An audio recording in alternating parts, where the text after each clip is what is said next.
Well, perfect. We're going to give it another minute. We're going to start right on 4.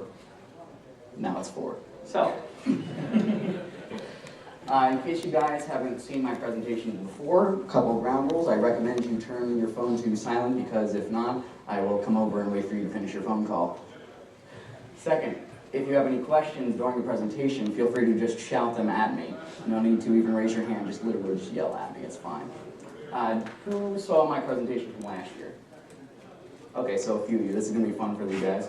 I like to include the audience, have fun with everybody, so this is Social Engineering, a Pentester's Guide to People.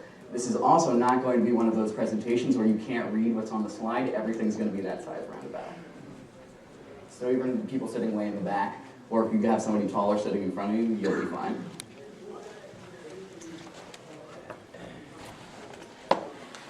So, disclaimer, I'm not a lawyer, even if it sounds like I'm one. Find legal advice elsewhere. This is for the people who are a little sleepy in the audience, who might have had a little bit of nap time. I like to call this the red-eye audience because if I give this talk in the morning, everybody's super tired from flying in, and after lunch, everybody's super tired because they're like, it's nap time now. Has anybody noticed something special about the eye in particular besides the people who saw the presentation last year? All right, let me enlarge it for you guys. Can anybody tell what's up with the eye now? How about now? The entire eye itself is literally made up of ones and zeros. So even the smaller one that's down here in the corner, you don't notice things that are in front of you until you actually are explicitly have them pointed out to you. So since every single person walked into the room, that's been sitting on the main slide, but I'm going to assume that most people probably didn't know that that was there. That's kind of like what this presentation is going to be like. It's about cognitive biases and the social engineering aspects of how you actually rely on those. So it's going to be a little bit like a psychology lesson today too. Hopefully you guys like that. If not, sorry. Overview. Y'all can read, so I don't need to say that.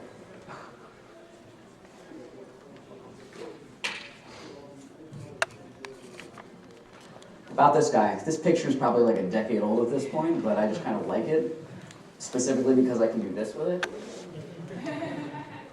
And this is a story essentially about how I became a freedom advocate from a software pirate. By the way, I used GIMP for a lot of the stuff in here. Do not let my terrible, terrible use of GIMP actually define what you think you can do with it. So that is actually one of the old Photoshop logos. And that's a little dinosaur that I used GIMP to crop out and stick on there. I like to call it Death of the Dino because many, many years ago, I used to run Windows like most people, and I happened to be using Photoshop. Now, my Photoshop skills are pretty much limited to cropping, and, well, that's pretty much it. I like to crop photos out, stick them on people's heads, weird things like that. At some point when Creative Cloud came around, what a lot of people don't know is that even Creative Cloud products or things that are continuously talking outside of your own local environment, you can actually download copies of them, activate trial versions, and essentially cut off access to them so that they're not reaching out while they're still activated. What that means is you essentially don't get updates for them, but the program itself will still work. When Creative Cloud came out, I considered doing that with it. And then I was like, this is really stupid. I should actually just download some free alternatives and take the time to learn them so I can go, 1, it being legal, and 2, so I don't have to run around and try and do all this fun stuff. So that's my very short background on how I actually became a freedom advocate instead from software piracy. So, who are social engineers? Salespeople, marketers, teachers, professors, you guys, and me. Everybody. That literally encompasses everybody. In one form or another, every person sitting in this room does perform some sort of social engineering at some point. And the reason being is because when you try and sway someone's thoughts or opinions, you are essentially attempting to social engineer them. Very simple. It's just the newest term. Computer science, security folks, we like pretending we're smart, so we came up with a new term for it. But it's been around literally forever. And it's practically impossible to interact with someone without actually social engineering them, because your mere presence actually provides an input that that person has to filter through their own cognitive biases and interpret what that particular meaning is. So, that would be on the next one. All social engineering is based on some form of a cognitive bias in one way or another. All it is it's a deviation from normal thinking. That's the baseline for what a cognitive bias is.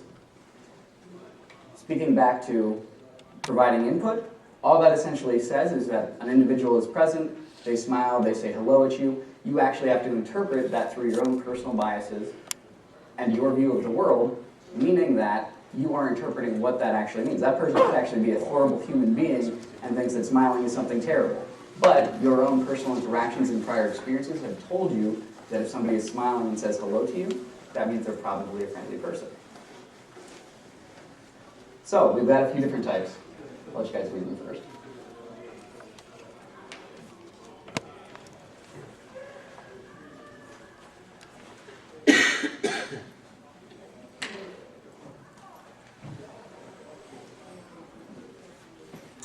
Attribution, social biases, very simple. It's essentially assigning what someone's behavior means. Decision-making, belief, behavioral, those are exactly what they sound like. And then memory errors, which are actually some of my favorite ones, is essentially something akin to, most people think of like gaslighting, which is attempting to actually alter someone's ability of what they remember, inserting false memories, those sorts of things.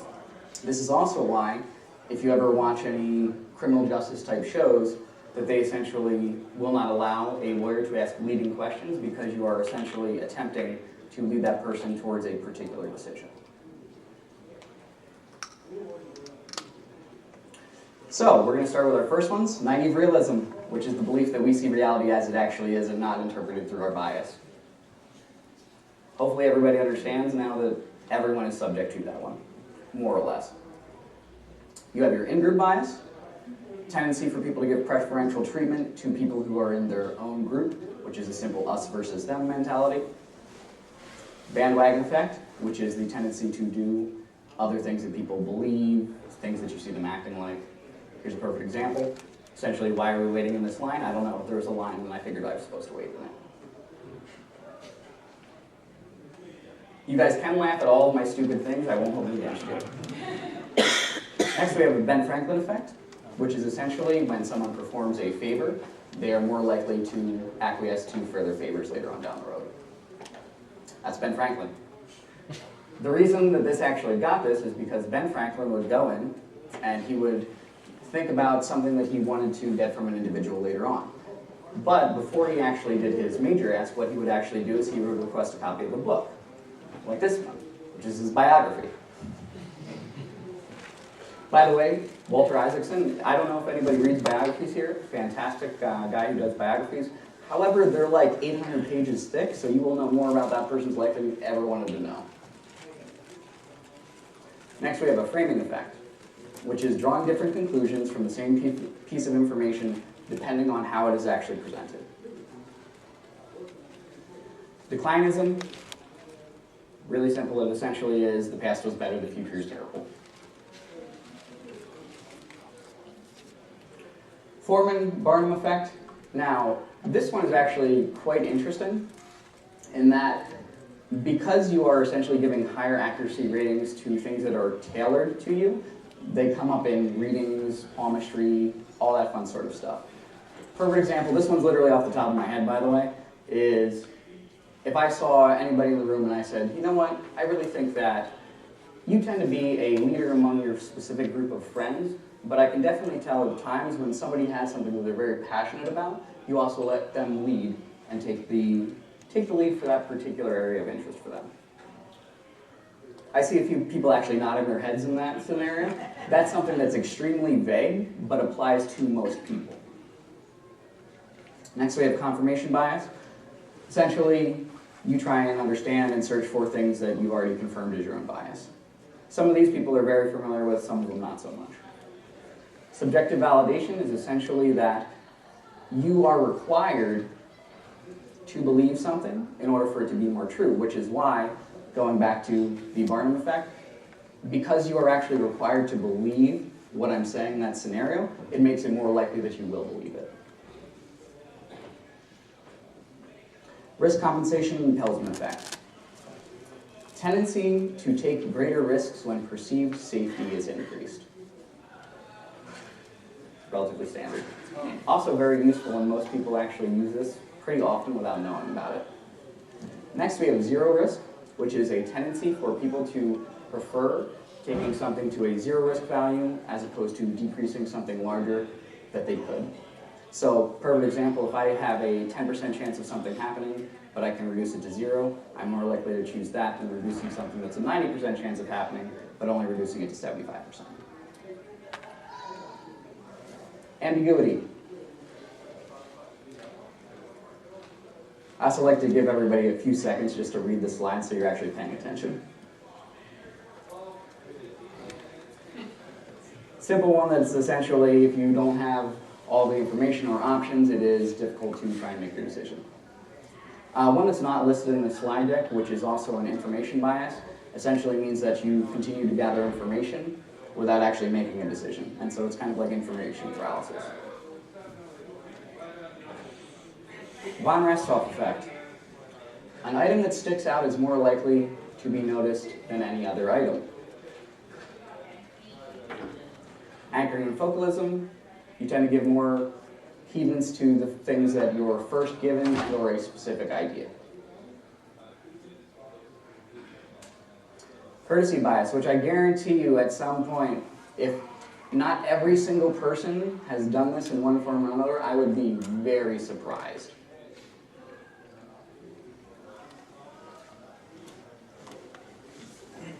A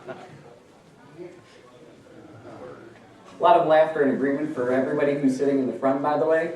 Like, half the crowd behind you either started laughing or they went. So, we can't see the screen back here. You can't see the screen? Not the bottom, yeah, not the bottom.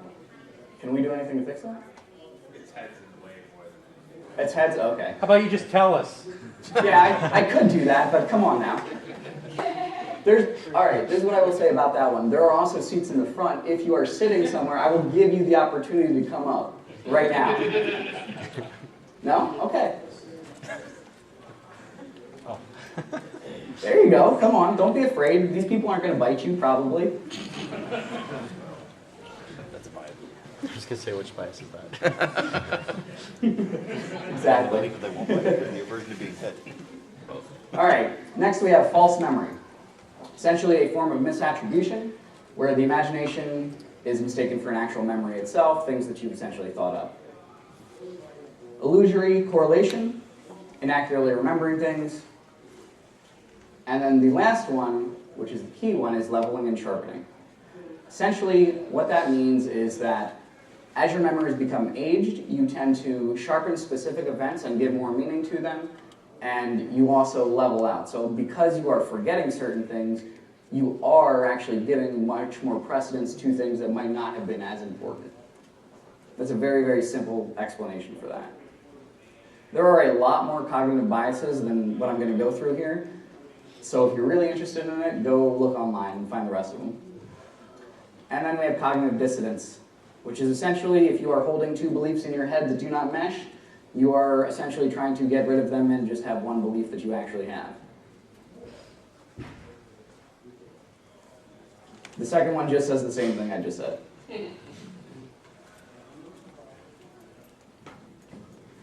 All right, now we're going to get into some different actual social engineering techniques. Baiting, phishing, which is spear and whale, vishing, voice phishing, water holing, pretexting, tailgating, quid pro quo, and that's it. You don't actually use all of these necessarily for your everyday life, but I figured since we were going to go over some of the social engineering stuff, I'd include them and just tell you guys what they are. First one, baiting. Real-world Trojan horse. Very simple.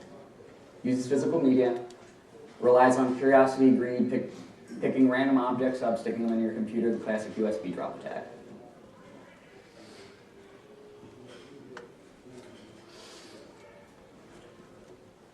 They might include, depending on how in-depth somebody wants to get, corporate logos, if you've been to a convention where somebody actually hands out USB drives with their branded logos on them, it'd be a pretty good idea, like, oh, I don't know, if you're a social engineer and you want to attack that particular company, to put on whatever you want on their actual USB drive and just drop them, because they're already branded by the company. So if you were to go to that company and drop them on the ground, assume that they already belong to the company.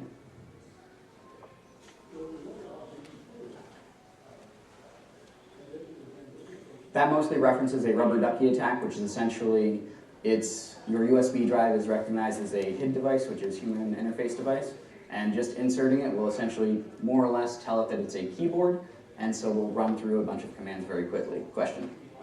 Is there an attack that does this at a hardware level? So for example, I have something that runs off a live CD and I stick in the USB. It's obviously only going to affect the live environment. Can they actually get in underneath that?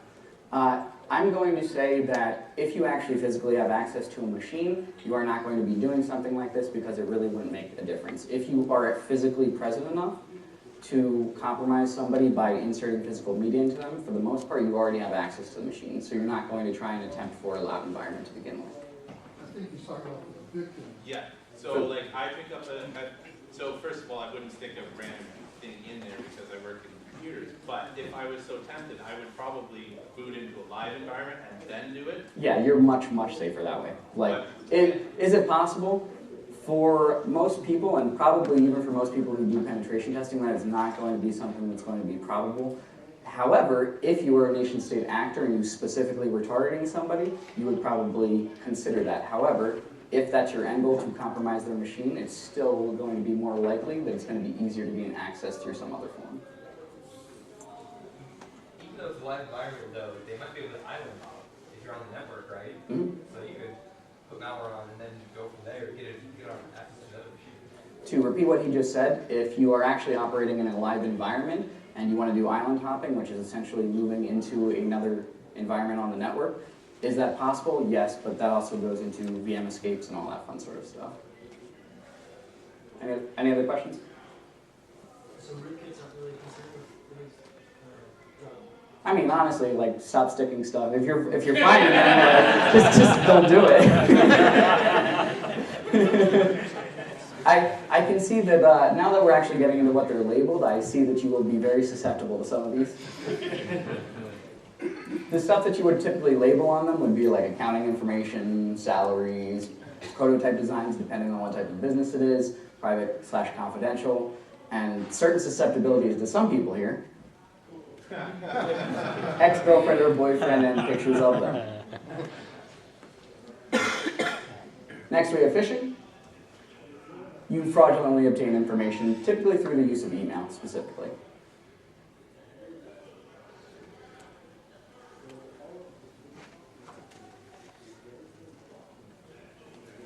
Email contains a link, you click on the link, it compromises your machine. That's the standard that most people think of when they're thinking of phishing.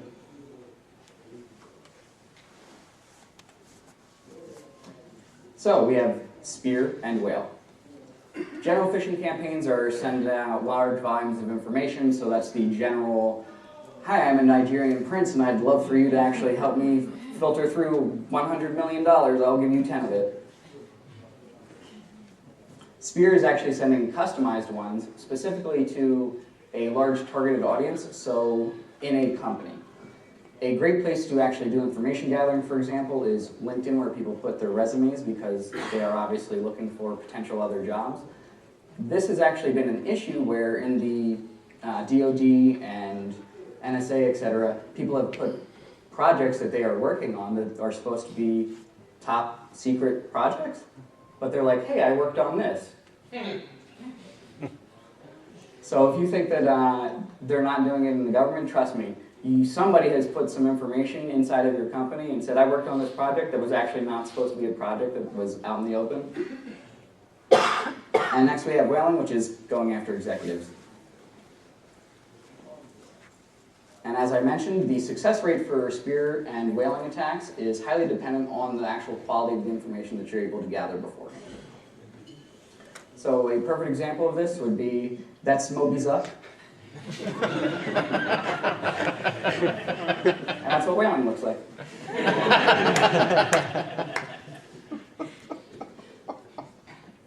All right, then you have vishing, which is voice phishing. Social engineering over the telephone system.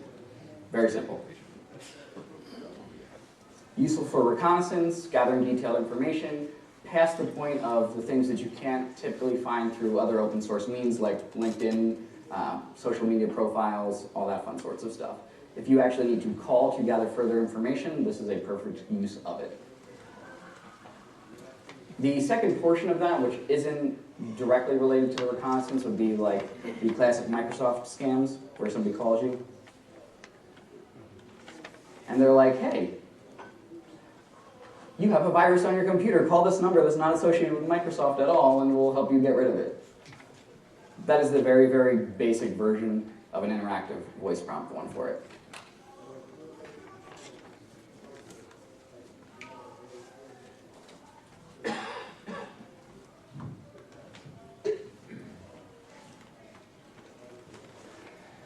Next we have waterholing. So that places trust on users actually visiting websites regularly. So if you regularly go to Facebook, you regularly log into your bank account, you more or less trust that those websites are going to be what you think they are. A nice bit about this is waterholing in particular does actually require, for the most part, preparation ahead of time so you can understand what your victim or your target is actually looking at. So you'd want to do some sort of traffic analysis in terms of what they are seeing.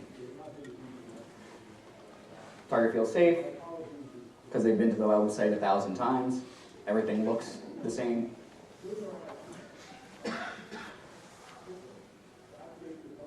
I've been guilty of that last one. What it essentially says is a person might avoid clicking a link in an email, for example, typically, but let's say that it's a contact that you regularly talk to, and you're very familiar with them, and maybe you guys send encrypted emails back and forth. Well, you are more likely, for example, to click that link because you know that the other person is still operating in a secure environment, and it's probably not sending you something that's fishy. Does that mean that it's not? No, not necessarily. But you might click something like that over sending a regular email. Here's a waterholing example. This is essentially what your targets look like. They're all just chilling out, having fun, drinking at the water hole. And this is pretty much what you look like. Very hungry. And we have pretexting. So, pretexting, invented scenarios. It essentially is providing an environment and a situation ahead of time so that your target will actually believe whatever the hell it is that you're saying.